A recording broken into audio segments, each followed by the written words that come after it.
بعد أعوذ بالله من الشيطان الرجيم ومن آياته أن خلق لكم من أنفسكم أزواجا لتسكنوا إليها وجعل بينكم مودة ورحمة إن في ذلك لآيات لقوم يتفكرون بسم الله الرحمن الرحيم الرجال قوامون على النساء بما فضل الله بعضهم على بعض وبما أنفقوا من أموالهم فالصالحات قانتات حافظات للغيب بما حفظ الله.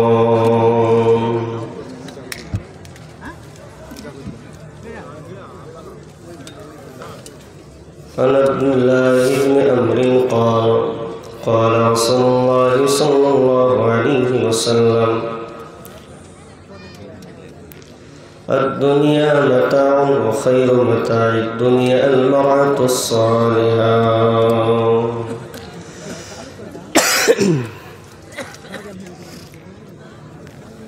পরিচয় দেই মুসলিম কিন্তু নামাজ কালাম পড়ে না, সকাল সন্ধ্যা পেট পড়ে খায় রোজা কিন্তু রাখে না,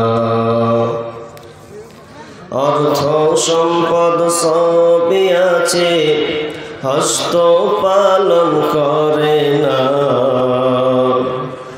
বছর শেষে জমা টাকার যাকাত আদায় করে না, বছর শেষে জমা টাকার যাকাত আদায় করে না।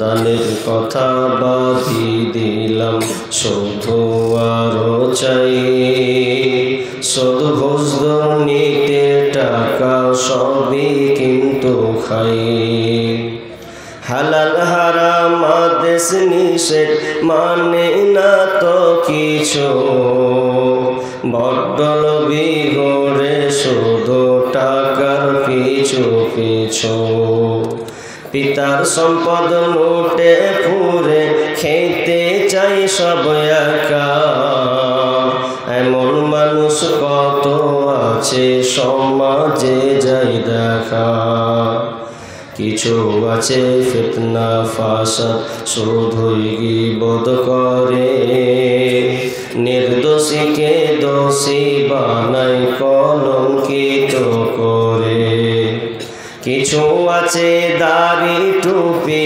পরে সাজে আলেম, আসলে সে আলিম দেশে মস্ত বড় জালেম, কিছু আছে ফিতনা ফাসাদ শুধুই গীবত করে, নির্দোষীকে দোষী বানাই কলঙ্কিত করে, ভালোর সাথে মন্দ মিশাই ভেজাল করে পণ্য, খাঁটি মুসলিম হই না কবু তার মতো জঘন্য, ওজনে ঠিক দেয় না কবু যত ডাকো ভাই, সীমানা যে যায় মাপুক তাল গাছ তাহার চাই, মানি না তো কোরআন হাদিস আল্লাহর বিধির বিধান, ধর্মের কথা শুনলে যেন জলে রে বেঈমান, ধর্মের কথা শুনলে যেন জলে রে বেঈমান। উপস্থিত সম্মানীয় সুযোগ্য আজকের এই জলসা স্বনামধন্য সভাপতি মঞ্চে উপবিষ্ট আকাশের সাদৃশ্য আলেম ওলামাবৃন্দ, আমার সম্মুখে বসে থাকা বিভিন্ন এলাকা থেকে ছুটে আসা ছোট বড় দিনদার ইমানদার মুমিন ভাই সকল ও পর্দার অন্তরালে প্রজেক্টের মাধ্যমে দেখনেওয়ালি সম্মানিতা মা ও বোনেরা, প্রথমে সেই মহান মুনিবের দরবারে প্রশংসা করি যে আল্লাহ আমাদেরকে একটি মাদ্রাসা কেন্দ্রিক আয়োজিত মাহফিলে বিভিন্ন আলোচকের মুখ দিয়ে কোরআন ও হাদিসের আলোচনা শোনার ও আমল করার যে উদ্দেশ্য, সেই সুযোগ আল্লাহ আমাদের দিয়েছেন। আল্লাহ সুবহানাহু ওয়া তাআলা শুকরিয়া আদায় করি, বলি আলহামদুলিল্লাহ। অতঃপর শান্তি বর্ষিত হোক সকল নবীদের উপর, বিশেষ করে আমাদের শেষ নবী জনাবে মুহাম্মদুর রাসূলুল্লাহ, আমরা সকলে বলি সাল্লাল্লাহু আলাইহি ওয়াসাল্লাম। সম্মানিত উপস্থিতি, একটা করে আয়াত আমি আপনাদের সম্মুখে পরিবেশন করেছি, আর এখানে হাদিসে নববী পাঠ করেছি। এই আয়াতে হাদিসকে সামনে রেখে আজকের আমার আলোচ্য বিষয়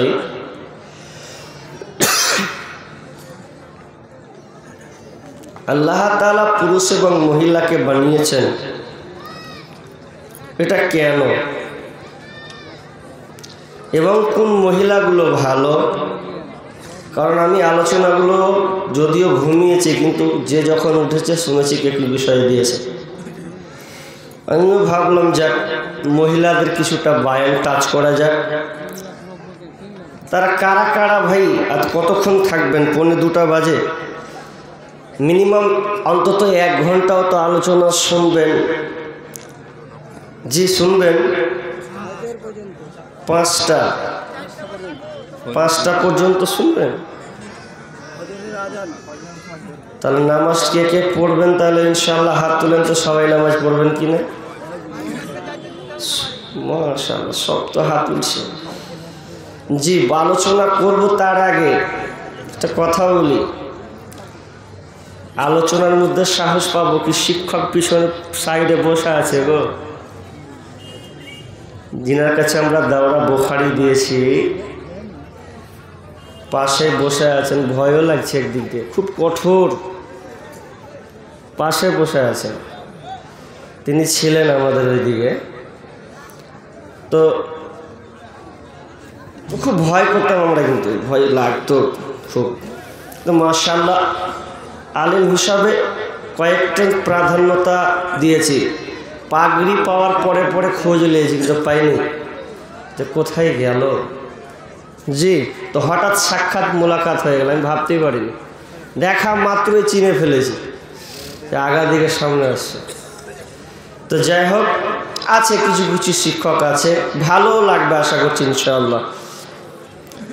আমি আপনাদের সম্মুখে খুব গুরুত্বপূর্ণ ভাইটাল একটা বিষয় ধরেছি। আল্লাহ পৃথিবীতে নর এবং নারীকে পৃথিবীতে প্রেরণ করেছেন, সৃষ্টি করেছেন। তার মধ্যে একটা বংশ পরম্পরা ধারাবাহিকতার সঙ্গে চলবে। পৃথিবীতে যত সৃষ্টি আছে সমস্ত সৃষ্টিকুলের মধ্যে এটাও একটা নিদর্শন, নিখুঁত নিদর্শন। এটা নিয়ে গবেষণা করলে করা যায়। আল্লাহ সুবহানাহু ওয়া তাআলা চিন্তাশীল যারা, তাদেরকে আবার গবেষণাও করতে বলেছেন। কি এমন জিনিস যে আমাদের গবেষণা করতে হবে, তাহলে আমরা আসল তথ্য মূল জিনিসটা খুঁজে পাব। আল্লাহ সুবহানাহু ওয়া তাআলা বলছেন, বিসমিল্লাহির রহমানির রহিম,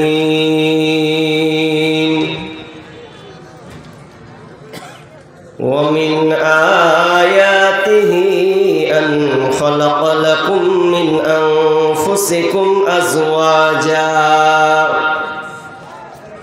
রব্বুল আলামিন বলেন, পৃথিবীতে যত নিদর্শনাবলী আছে এটাও একটা নিদর্শন। তোমরা যতগুলো আমার সৃষ্টি দেখতে পাও, যতগুলো নিদর্শনাবলী তোমরা দেখতে পাও, এগুলো নিদর্শন। কি নিদর্শন? আপনি আকাশ দেখছেন, আসমান দেখছেন, এটা আল্লাহর একটা নিদর্শন চিন্তাশীলদের জন্য। জমিন একটা নিদর্শন। যদি আপনি নদী যান তো এটা একটা নিদর্শন।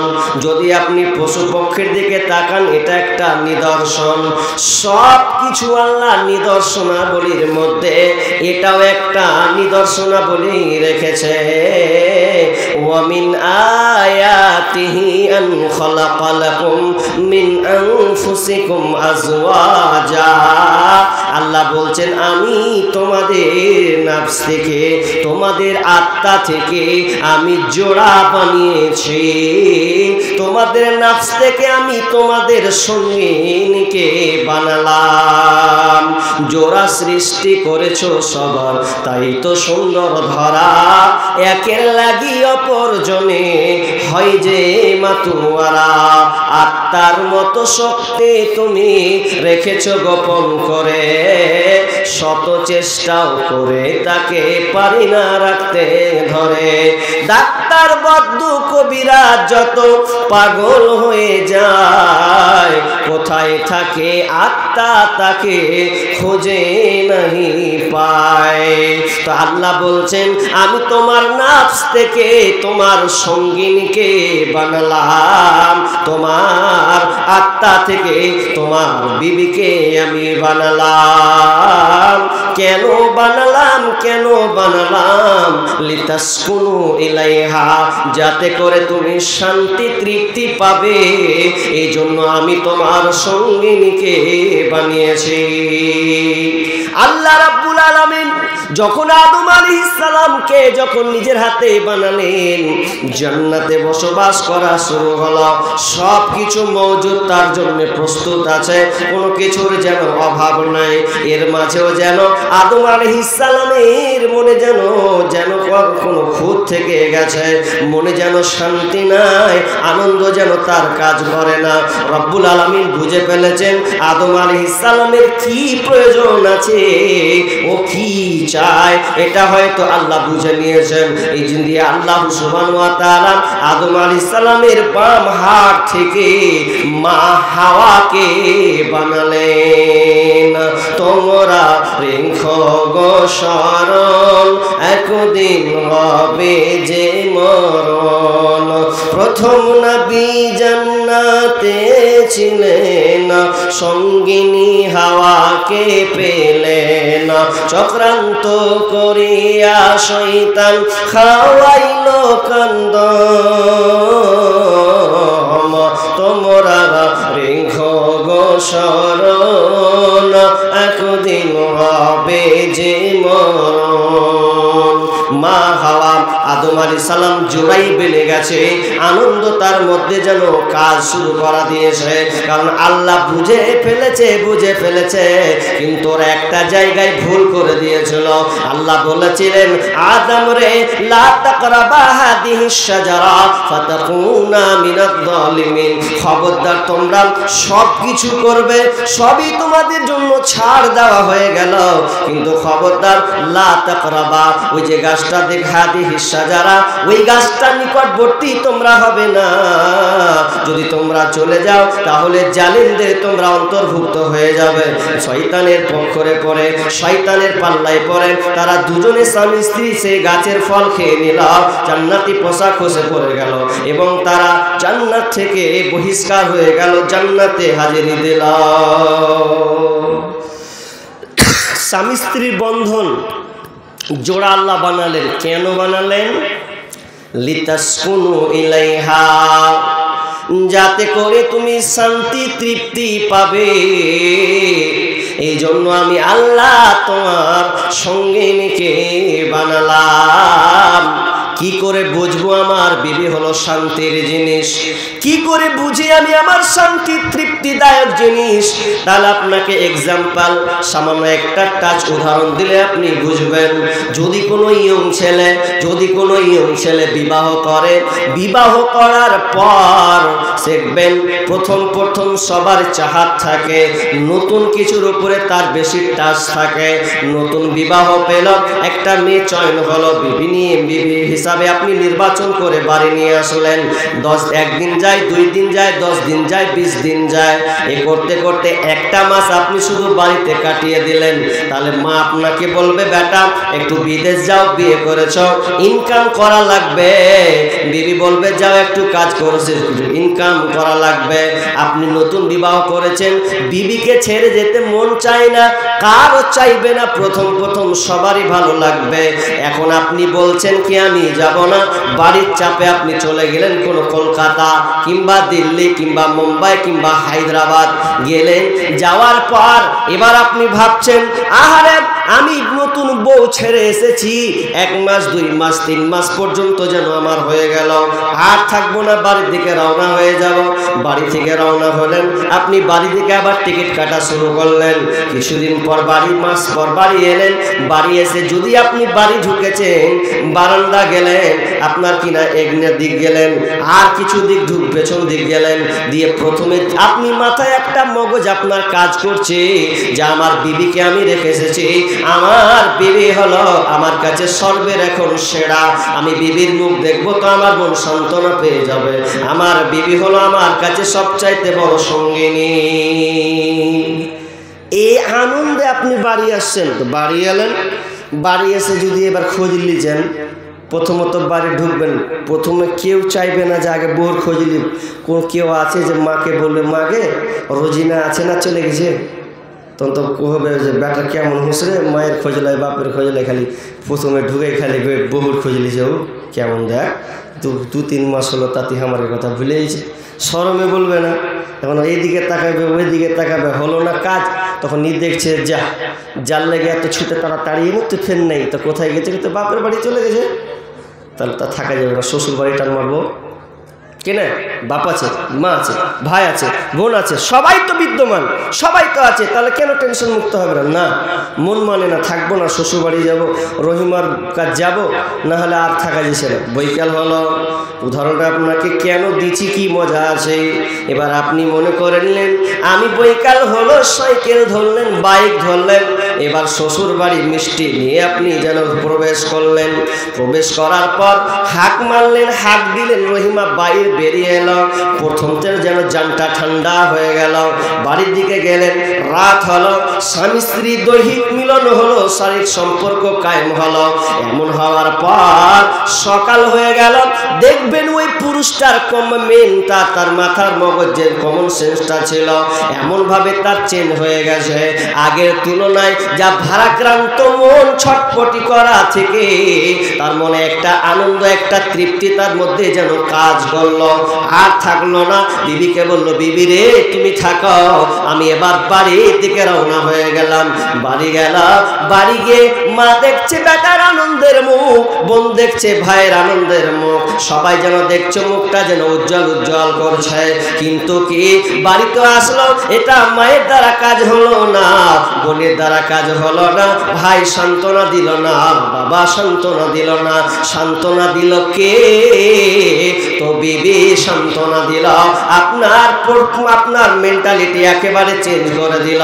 আল্লাহ রাব্বুল আলামিন বলছেন, লিতাসকুনু ইলাইহা, যাতে করে বান্দা তুমি শান্তি তৃপ্তি পাবে, এই জন্য আমি তোমার বিবিকে বানালাম।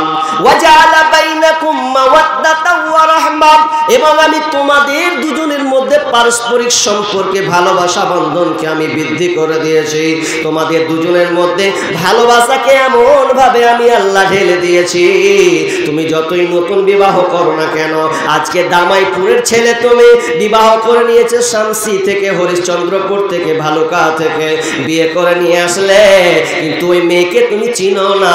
1 দিন 2 দিন 3 দিন না যেতে যেতে তোমাদের ভালোবাসা বহির সম্পর্ক হয়ে হয়ে যায়। এই ভালোবাসাটা কে ঢেলে দিয়েছে? তো আমার আল্লাহ ঢেলে দিয়েছে। বান্দারে একবার গবেষণা কর, একবার বিশ্লেষণ কর, তাহলে তুই তোর গবেষণাটা তুই খুঁজে পেয়ে যাবি। শেখ হাদিউজ্জামান অনেকগুলি বই লিখেছেন, তার মধ্যে একটা বই তিনি একটা উদাহরণ দিচ্ছেন যে মানুষ 3 জায়গায় তার ওয়েট রাখতে পারে না, ওয়েট হারিয়ে দেয় 3 জায়গাতে। কোথায় কোথায়? নাম্বার 1, 1 নাম্বার মানুষের ওয়েট ওজন কমে যায়, থাকে না। 1 নাম্বার যখন নিজের আয়নাতে আয়নার চেহারা দেখে, মোবাইলে আয়নায় নিজের চেহারা নিজেই দেখে, তো নিজেকেও বোকা দেখে, এরকম এরকম এরকম, কোনো ওয়েট নাই, নিজের চেহারা নিজেকে দেখে। নাম্বার 2 জায়গাতে তিনি বলছেন যে দ্বিতীয় জায়গায় মানুষের ওয়েট থাকে না কোনখানে? যত বড় প্রধানমন্ত্রী হোক আর রাষ্ট্রপতি হোক আর যত বড় আলেম হোক, যখন ওর কোলে একটা 1.5 বছরের বাচ্চা যখন ওকে দিয়ে দেবেন ওর কোলে, তখন ওই লোকটার আর ওয়েট থাকবে না। এখন যদি আপনি আমাদের প্রধানমন্ত্রী দামোদর নরেন্দ্র মোদীর কোলে একটা 1.5 বছরের বাচ্চা দেন, ওর ওয়েট থাকবে না? থাকবে না। ও বাচ্চাটাকে যদি বাচ্চাটা কান্না করে তো ওয়েম করবে, ও প্রধানমন্ত্রী হোক তাও আর ওয়েট কমবে। ও বাচ্চাটাকে যখন আদৌ করবে ওয়েট থাকবে না, ওটা কমে যায়, ব্যালেন্স 0। নাম্বার 3 জায়গায় ওয়েট থাকে না কোনখানে? 3 জায়গায় 3 নম্বরে ওয়েট থাকে না, ওয়েটটা 0-তে চলে যায়। যেখানে স্বামী স্ত্রী নির্জনে চলে যায় ওখানে আর যেন ওই ওয়েটটা থাকে না। আপনি কে প্রধানমন্ত্রী না আলেম না ডাক্তার না প্রফেসর, ওখানে ওয়েটটা 0 ব্যালেন্সে চলে যায়, ওয়েট থাকে না। এর ওয়েটটা খেয়ে দিল। একবার গবেষণা কর হে পৃথিবীর মানুষ, একবার তালাশ করো, গবেষণা করো, ওই জায়গাটা ওয়েটটাকে হারিয়ে দিয়েছে। তার মানে আল্লাহ এখানে বলতে চাইছেন যে আমি তোমার বিবিকে বানিয়েছি তোমার শান্তির জন্য, আর বানিয়েছি তোমাদের দুজনের মধ্যে পারস্পরিক ভালোবাসা বন্ধনকে আমি আল্লাহ বাড়িয়ে দিয়েছি। ওয়াজআলা বাইনাকুম মাওয়াদ্দাতাও ওয়া রাহমা ইন্না ফি যালিকা লাআয়াতিন লিকাউমি ইয়াতাফাক্কারুন। চিন্তাশীলদের জন্য, এখানে চিন্তাশীলদের কওমের জন্য অনেক এখানে গবেষণা রয়েছে। আচ্ছা, আপনাদের একটা কথা বলি, রাত গভীর, আপনারা বলুন তো, একটা কথা বলুন যে মা আগে না বউ আগে? রাত 2টার সময় বলছি, হুঁশ করে বলবেন। জি, মা আগে না বউ আগে? কে এদিকে বউ, এদিকে কে মা আগে বলছে? হ্যাঁ জি, পাগলা খালি সব আলেমদের মুখে খালি সব খালি মা আর মা লিয়া পড়ে আছে নাকি? কারণ মা অসন্তুষ্ট হলো সব শেষ। মায়ের চোখে ঝরলে পানি আল্লাহর আরশকাই পা যায়, কান্দে না যেন মায়, কান্দে না যেন মায়। মায়ের চোখে ঝরলে পানি আল্লাহর আরশকাই পা যায়, কান্দে না যেন মায়, কান্দে না যেন মায়। আমরা আলোচনায় শুনি পিতামাতার হক অধিকারের ব্যাপারে অনেক আলোচনা শুনি, মাকে কষ্ট দেওয়া যাবে না।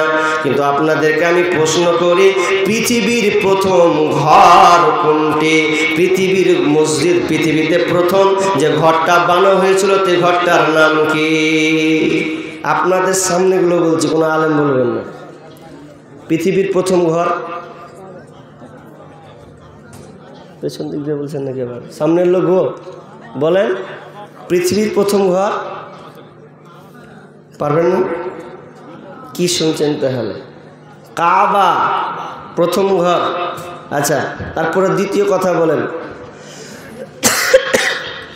পৃথিবীর প্রথম মানব, পৃথিবীর প্রথম মানুষ, তার নাম জোরে বলেন, আদম আলাইহিস সালাম। পৃথিবীর প্রথম আত্মীয়, হ্যাঁ, আত্মীয় সম্পর্ক কি হবে? মা বাপ না স্বামী স্ত্রী? স্বামী এবং স্ত্রী।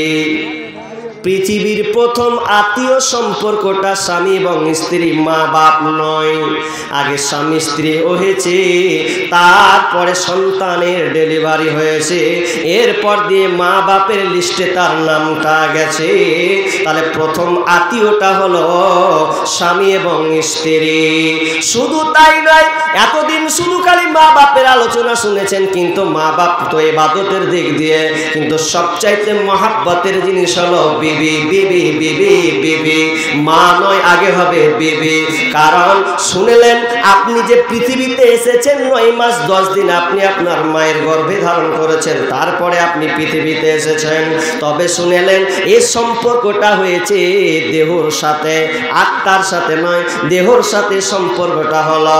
এটা সম্পর্ক দুনিয়াতে এসেছে, আবার দুনিয়াতে শেষ হয়ে যাবে। কিন্তু শুনলেন বাপ মায়ের একটা আলাদা, স্বামী স্ত্রী বন্ধন এটা আলাদা। এটা দুনিয়ার সাথে নয়, জান্নাতের সাথে কানের সম্পর্ক আছে। কিভাবে? আপনি মরে যাবেন, মরে গেলে যদি আপনার জান্নাত হয়, জান্নাত আলাদা হবে। ভাই মরলে ভাই জান্নাত পেলে জান্নাত আলাদা হবে। বোন জান্নাত পেলে বোনের জান্নাত আলাদা হবে।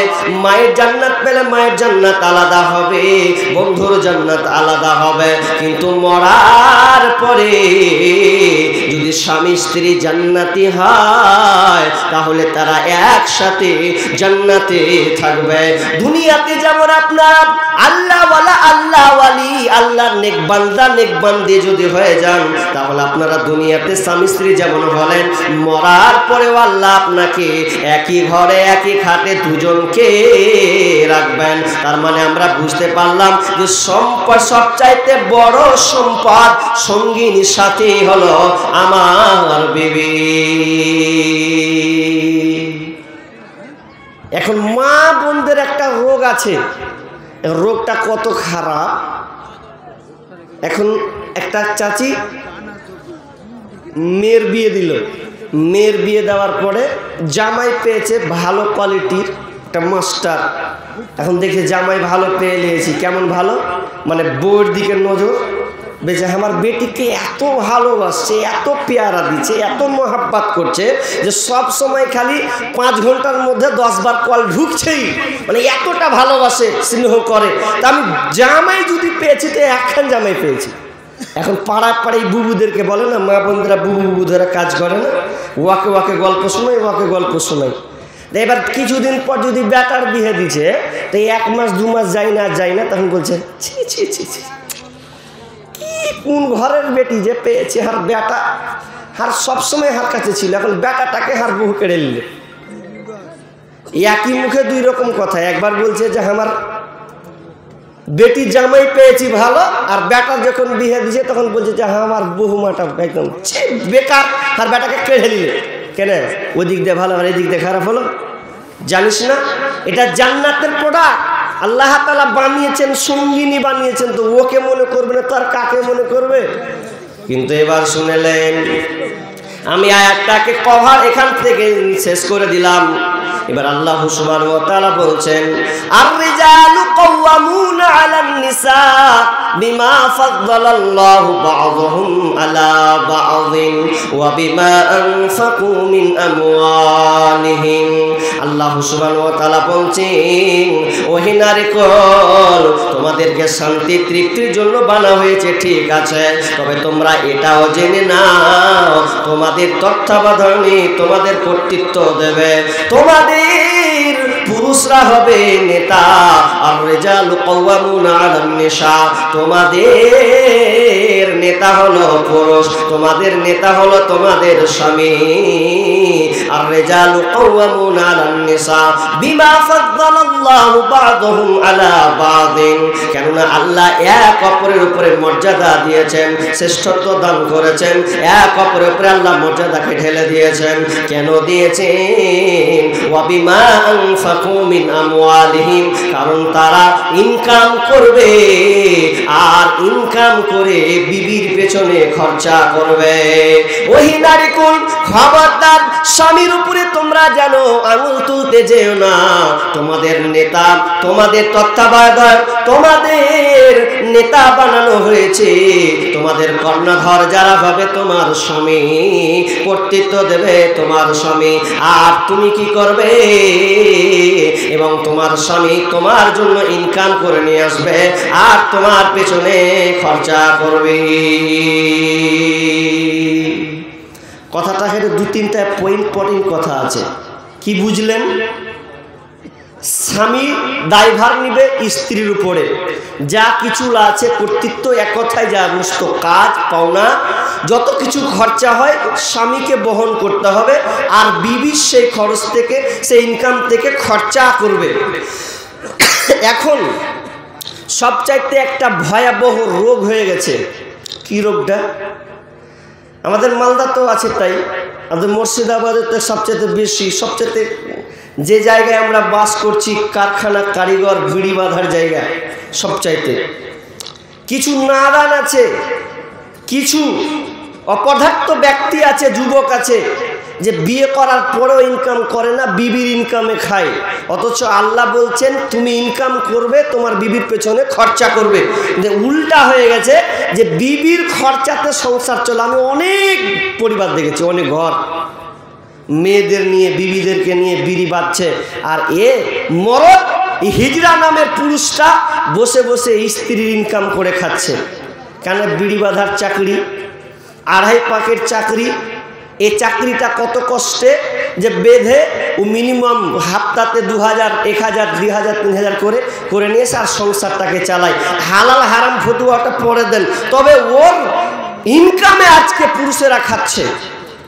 আপনার কি এদিকের পুরুষরা ভালো বিধায় নেই তো নেই, কিন্তু প্রায় জায়গাতে আমাদের আছে মেয়েরা বিড়ি বাচ্চা আর ও কামাই করে।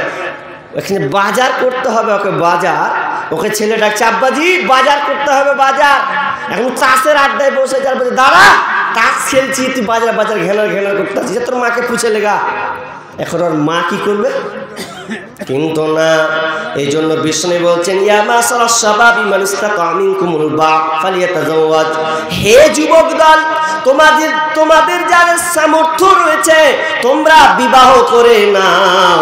তোমরা যারা ক্ষমতা রাখো বিয়ে করার, তোমরাই কেবল বিয়েটা করবে, বাকি তোমরা কেউ বিয়ে করিও না। তুমি যদি পারো যুবক, হে তোমার যদি সামর্থ্য থাকে, তুমি যদি সংসার চালাতে পারো, সেই স্ত্রী ভরণ পোষণ যদি দিতে পারো, তাহলে তুমি সংসারকে বাঁধবে। আর যদি না হয় তাহলে খবরদার না, তুমি বিয়ে করতে যাবে না।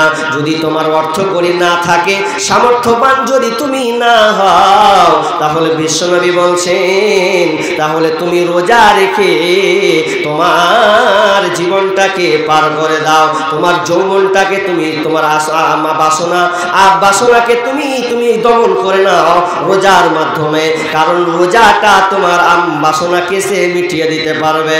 আল্লাহ রাসূল বললেন হে যুবক দল, তুমি বিয়ে করবে, কিন্তু বিয়ে করার যদি তোমার কাছে সেই শক্তিটা সামর্থ্য না থাকে, তাহলে সিয়ামের মাধ্যমে তোমার বাকিটা সময়টাকে তুমি কাটাও, আস্তে আস্তে পার করে দাও। খবরদার বিয়ে করে স্ত্রীর ঘাড়ে তুমি চাপিয়ে দিও না, এটা তোমার জন্য কখনোই ঠিক নয়। আল্লাহ সুবহানাহু ওয়া তাআলা বলছেন তোমাদের নেতা হলো পুরুষ, ওরা ইনকাম করবে আর তোমরা খরচা করবে।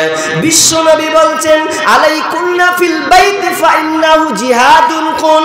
মাইসা রাদিয়াল্লাহু তাআলা আনহা তিনি বর্ণনা করছেন মেয়েরা ঘরের দেখভাল করবে, সংসার ঘরকে তারা যেন সাজাবে।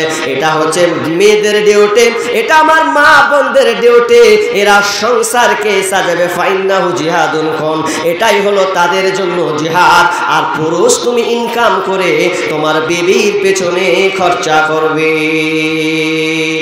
দিয়ে আমার আল্লাহ সুবহানাহু ওয়া তাআলা বলছেন, ও নারী তবে শুনে নাও, ও নারী শুনে নাও, তোমার পেছনে খরচা করবে ঠিক, কিন্তু তোমাকে এমন একটা গুণান্বিত হতে হবে। আল্লাহ সুবহানাহু ওয়া তাআলা সূরা নিসার 34 নম্বর আয়াতে আল্লাহ তাআলা বলছেন, فالصالحات قانتات حافظات للغيب بما حفظ الله। যদি তুমি ভালো মেয়ে হও, ভালো মেয়ে গুণান্বিত হও, তাহলে ভালো মেয়ের গুণ আল্লাহ তাআলা এখানে 3টি ক্যাটালগ বর্ণনা করেছেন। ফাসসালিহাতু কানিতাতুন হাফিজাতুন লিলগাইবি বিমা হাফিজাল্লাহ। ভালো মেয়ের গুণ 3খানা বর্ণনা করেছেন। নাম্বার 1, ফাসসালিহা, মেয়েটা সতী সাধী নারী হবে। সলেহা নেককার হবে। সলেহা কাকে বলা হয়? বিশ্বনবী বলছেন, সলেহান নারীর বর্ণনা বিশ্বনবী তিনি নিজে দিয়েছেন। তুনকাহুল মারাতুল আরবাইন, বিশ্বনবী বলছেন, ইদা সাল্লাত খামসাহা ওয়া সামাত সাহরাহা ওয়া হাসানাত ফারজাহা ওয়া তাআত বালাহা ফালতাদখুল মিন আই আবওয়াবিল জান্নাতি সাআত। বিশ্বনবী বলছেন, ভালো মেয়ে সলেহা মেয়ের গুণ আল্লাহ রাসূল 4খানা বর্ণনা করেছেন। 1 নাম্বার হচ্ছে ইদা সাল্লাত খামসাহা, 2 নাম্বার ওয়া সামাত সাহরাহা, 3 নাম্বার হাসানাত ফারজাহা ওয়া তাআত বালাহা। যেই নারী পাঁচে গানা নামাজি পড়িবে, রমজানেরই রোজা কবু নাহি ছাড়িবে, নিজ ইজ্জতেরই রাখিবে খেয়াল, স্বামীর সেবা করে যাবে বাঁচে যত কাল, তার জন্য জান্নাতে দ্বার খোলা রবে, যেটা দিয়ে ইচ্ছা বুঝি জান্নাত চলে যাবে। আরো কিছু কথা বলি, ভালোবাসা বন পুরুষের জন্য নারী অমূল্য রতন। দুনিয়াতে যত ধন পুরুষের আছে, সবচেয়ে অমূল্য ধন নারী তার কাছে, কিন্তু সেই নারী নেক হওয়া চাই, ইহ পরকাল তার হয় সুখময়। দুনিয়াতে চলা কষ্ট, দুনিয়াতে বসা জুতা পরা যত কষ্টকর, তার চেয়ে বেশি কষ্ট বদ নারী যার। মা বলে